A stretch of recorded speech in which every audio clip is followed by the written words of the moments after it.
Il faut avoir un ticket, Danny, pour voir un film. Et justement, j'ai le ticket. Dès qu'il sort d'une salle obscure, Bobo Léon dégaine son micro-baladeur et commente le film qu'il vient de voir. Je ne veux plus entendre parler de film. Ciné Parler, sur Cinéma Radio. Je suis sûr que t'adores les répliques de cinéma du genre « Fais-moi plaisir » ou « Je suis ton pire cauchemar ». Et celle-là, qu'est-ce que t'en dis? Les babiles débiles du babouin nubile. www.cinemaradio.net. Ah, tu l'attendais pas, celle-là, hein? Et sur toutes les plateformes de podcast. C'est un passeport pour un autre monde. Bonjour, bienvenue dans cet épisode de Ciné Parler. Aujourd'hui, on va parler de tout ce qui me reste de la révolution de Judith Davis. Au jour d'aujourd'hui, dans la situation telle qu'elle est en ce moment, et c'est très clair, on peut pas se permettre de garder un deuxième salarié. Je suis vraiment désolée. C'est le monde qui est comme ça. Qu'est-ce qu'elle te dit, la génération Prozac? Moi, à notre époque, c'était différent. C'est vrai que vous avez pas de chance. Ça! Tu as adopté le style de la maison? Hein? Je retourne ma veste. Et voilà! Angèle, on se détend là. Viré du jour au lendemain par des patrons de gauche, ça s'appelle des raisons concrètes d'être en colère. Je suis pas en train de faire une déprime parce que j'ai pas mis d'après-shampoing. Monsieur, la dame, elle a fait un zizi sur la banque. En fait, c'est plutôt un doigt d'honneur qu'un zizi. De toute façon, c'est à peu près la même idée générale. Enfin, les doigts, les zizis. Tu sais que ça va être l'anniversaire de maman. Je crois qu'elle aimerait te voir. Et ma mère, elle a abandonné son combat politique. Elle est partie du jour au lendemain, elle a trahi, elle a tout quitté. Ta mère, elle a peut-être juste ouvert les yeux. Réalisé que le monde était absurde, que la vie était absurde. Pourquoi on vit comme on vit? Pourquoi on fait certains choix? Mais pourquoi? Mais tu grandis un peu, Angèle? C'est dingue, on peut plus la poser, la question du pourquoi? Eh ben non, on peut plus la poser. Et pourquoi? Donc, c'est un film qui m'a mis dans une colère noire, c'est peu dire. C'est un film qui m'a fait regretter le film de François Ruffin, Merci Patron, que je ne porte déjà pas haut en estime. Et c'est un film qui, en fait, voilà quoi, si l'état de la gauche c'est ça, eh ben on comprend pourquoi Nuit debout a raté en fait, et pourquoi c'est les gilets jaunes qui ont fait une vraie révolte citoyenne démocratique. Et pas cette gauche-là bourgeoise. Déjà, ce qui me révolte dans ce film, c'est la manière dont il est monté, la manière dont il est éclairé. Je pense que les Marseillais, ou Touche pas à mon poste, il y a plus de fond dans le montage et dans la manière dont c'est fait que dans ce film-là. Donc l'histoire, c'est Angèle. Ses parents sont des anciens maoïstes, mais sa mère en 97, quand la gauche est arrivée, pendant la cohabitation de Jospin, a renié ses idéaux et elle s'est enfuie dans l'Ain. Et son père, par contre, est resté un vieux militant, mais bon, on dirait un militant comme il y avait dans les films des années 90, quoi. J'avais l'impression de voir, tout le monde n'a pas eu la chance d'avoir des parents communistes, en fait. Un film des années 90 qui se passait dans les années 50.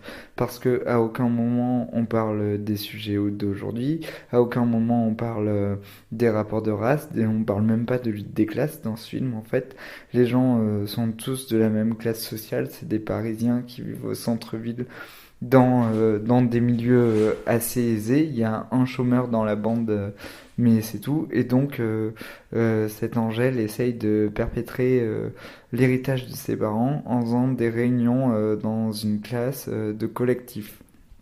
Donc j'ai repensé au nom des gens, j'ai repensé à tous les films militants français qui sont très bons, comme L'autre monde, comme La vie d'Adèle, à tous ces films-là, quoi. Mais il y en a plein des films français engagés, rien que, voilà, on vit dans un monde où les films de Virgile Vernier sortent une semaine dans 8 salles. On vit dans un monde où le dernier film d'Ivan Reitman est sorti seulement au Pâté et n'est resté qu'une semaine. Et il y a ce film-là qui fait la une dans Télérama, qui est donc la réalisatrice. C'est hallucinant, en plus c'est une ancienne des TG Stan, elle a joué avec Thiago Rodriguez, même si Thiago Rodriguez c'est pas obligatoirement ma cam au théâtre, c'est quand même quelqu'un d'intelligent, je pense. Et là c'est vraiment un film bête, quoi. J'ai trouvé ça bête, la manière dont c'était éclairé, la manière dont c'était mis en scène, la manière dont la bourgeoisie était décrite. Pourtant je suis le premier à adorer qu'un film crache sur les gens de pouvoir, sur les gens qui ont de l'argent et tout, mais là, limiter la bourgeoisie à ton fils il est dans une école Montessori et j'aime pas la manière dont t'es garé mon 4x4, Et puis c'est tellement pas fin, c'est tellement lourd, tout est appuyé à un moment donné. Quand ils font leur réunion, ils disent oui, il n'y a pas de leader et tout. J'avais l'impression d'être dans le sketch des Inconnus, sauf que le sketch des Inconnus sur la Negra Bush Beat, il était fin. Il était bien filmé. Si tu sais pas que c'est un sketch,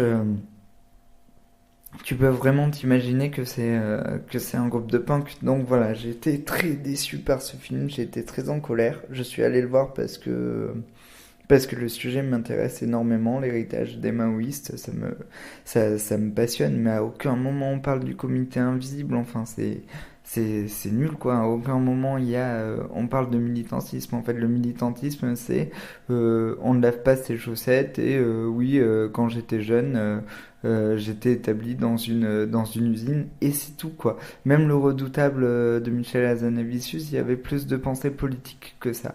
Bref, c'est un film qui m'a mis dans une colère noire parce qu'on le vend comme un film révolutionnaire. Et c'est tout sauf révolutionnaire en fait, c'est juste affreux. Il y a un plan sur le périph', alors des fois il y a des trucs bien, mais le reste est tellement mauvais que ça surnage un petit peu. Genre il y a un travelling où elle court avec Malik Zidi et c'est assez beau la manière dont c'est monté, mais le reste c'est tellement éclairé de manière moche. Et puis les gens, la manière dont ils sont filmés, enfin c'est un film qui n'est pas du tout à hauteur d'homme. Elle se place toujours en surplomb par rapport à ses personnages. Bref, c'est un film, je suis vraiment très en colère contre ce film. Je pense que la dernière fois que j'avais été en colère, c'était Premier Contact de Denis Villeneuve. Mais là, j'ai vraiment trouvé ça abject. Il faut pas aller voir ce film. C'est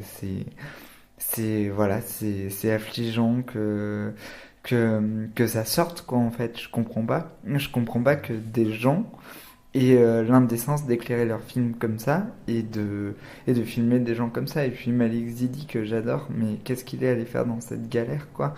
À un moment son personnage dit si tu crois que le socialisme c'est la solution à tout, c'est pas ça hein. Il y a plein de solutions partout.